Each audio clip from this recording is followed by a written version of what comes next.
Aminin natin, habang pinapanood natin ang Gilas kontra Australia, may isang tanong ang paulit-ulit na bumubulong sa isip natin. Nasaan si Kai Sotto? Hindi ba parang naghahanap ka ng charger sa bahay, nasa harap mo na pala, wala lang talaga. Pero teka, hindi dahil tinanggal siya sa Gilas, hindi rin dahil ayaw na niya maglaro para sa Pilipinas. Ito ang totoong nangyari. Ayon mismo kay Coach Tim Cone, pinayagan ng Gilas si Kai Sotto na unahin muna ang pangarap niyang makarating sa NBA. Ayaw nilang hadlangan ng pagkakataon niya na maabot ang pinakamalaking liga sa mundo. Malaking sakripisyo ito, hindi lang para kay Kai, kundi para din sa buong Gilas. Dahil aminin natin, kapag si Kai ang nasa loob, ibang klase ang depensa.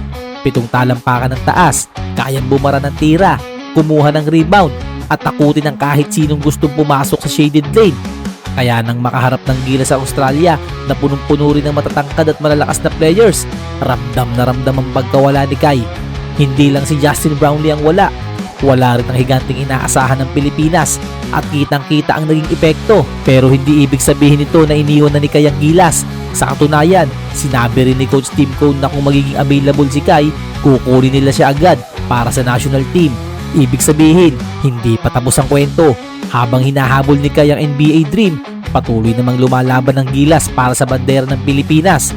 At isipin nyo, kapag bumalik si Kai, kasama sina Brownlee, Edu at iba pang core ng Gilas, baka yun ang pinakamalakas na version ng Gilas Pilipinas na matagal nating hinihintay.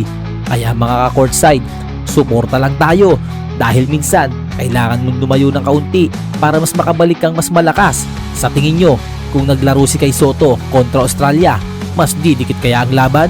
Comment nyo ang opinion nyo at huwag kalimutang mag-like, subscribe at ishare ang video para sa mas marami pang balitang Gilas. Mabuhay ang Gilas Pilipinas!